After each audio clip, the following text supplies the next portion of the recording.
Rhode Island! Good morning, America! Guys, no, see. Sko-Non. Okay, all right. Let's try that again, okay? Ready? Okay. Let's try that again, Mark. Okay. Here we go. Ready? Ready. Okay. Hey, Rhode Island! Good morning! No! Okay, now we're gonna do Sko-Non. Okay, so when I say, well, good morning, America, I say, okay, now I say, you guys, I say, was better. You should have just kept this whole. Yeah. Yeah.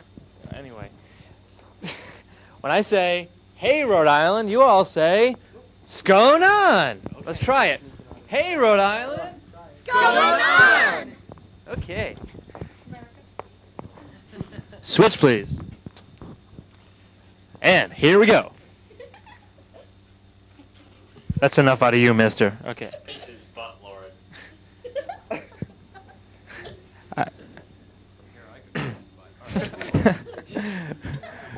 From there, you wish you could pinch my butt. Okay. Here we go.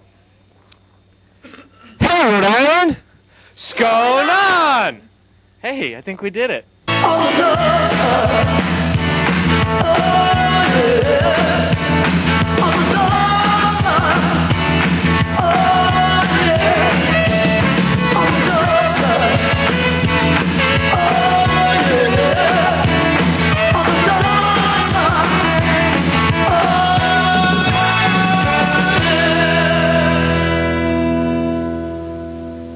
Welcome once again to Sko-Non with Melanie Lee, the show that asks the tough questions about life in Little Rhodey.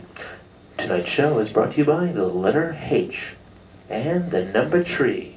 Now, after spending all day searching for South County on a map of Rhode Island, here is your host, Melanie Lee. Hey, Rhode Island, Sko-Non! This is a show that will look at life in the biggest little state of the Union through the twisted eyes of WOPA. Tonight, I'd like to begin by addressing a few issues. Snow has returned to Rhode Island, and this winter seems that it will rank among one of the worst ever. Before a recent snowstorm, I decided to check out the weather forecast to see how much snow we would get. John said 3 to 6, Gary said 4 to 8, and Tony said we'd be sure to get at least a foot. The Weather Channel said only flurries. Whom do you believe? The National Weather Service provides the same information to all 3 weather stations, but how come their reports vary so much? We here at WOPA couldn't take it anymore.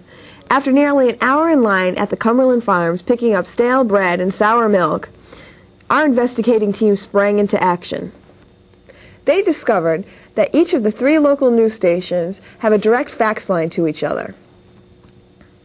The minute they issue a weather report, they fax it to the 2 other news stations.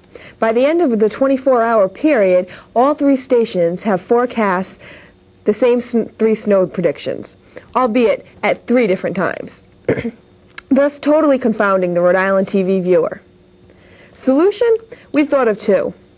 No local weathermen, but that might be too drastic. How about a game show? Airing on all 3 local stations at the same time during the weather forecast. The 3 contestants would spin a wheel and answer tough questions. Wheel of Weather! The winner would be allowed to give the forecast for the following day. We felt it was our responsibility to let you know when you're being snowed and to give you an alternative. On a similar note, why aren't the kids at Foster Gloucester High School in school through August every year? John says his store sells more furniture than any other store in the state of Rhode Island. You want to know why? He's not in Rhode Island. He's not burdened with that 7% sales tax. At least you can find his store, unlike those Nairobi guys located somewhere in the middle of Cranston. We want to know, does Roanne sleep on a waterbed? Does she work for the electric company? Every time you see her, she's turning off the light. Every night. What about the people that work 3rd shift? Don't they deserve to sleep on a waterbed? Unlike Rhode Island politicians, we here at WOPA want to know what you think. we sent our man-in-the-street reporter, Andrew Manicki, out to ask some burning questions. Andrew, what did you learn? Thank you, Mel. The question we have today is, now that they're done with the new Jamestown Bridge, what are they going to do with the old one? Sir, what do you think they should do with the old Jamestown Bridge? Well, I'm not really from the East Coast, but bridge you say? Well, I don't recall any bridge, but That's nice. Thank you. Sir, how about you?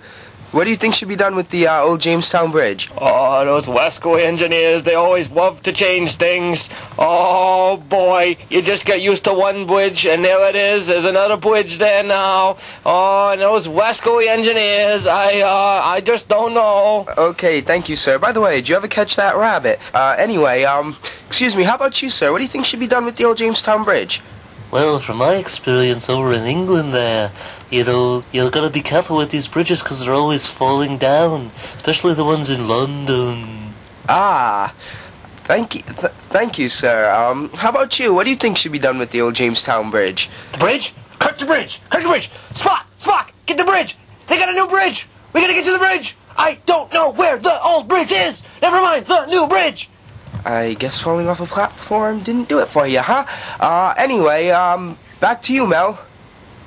That was Andrew Manicki, our geek in the street. Finally, tonight, a long Rhode Island tradition has come to a close. The Almac supermarket chain is no more. Due to this unfortunate occurrence, plans for the proposed Providence Place Mall had to be drastically altered. The Super Almex that was to be the largest draw for the mall has been replaced by a 3-story Building 19. Tentatively called Building 19 3/23. The new store may change its name if Building 19 folks ever figure out fractions. By the way, if a civic convention came to Providence, where would they hold it? I'm Melanie Lee, Rhode Island resident and non-drinker of coffee cabinets. That's what's going on.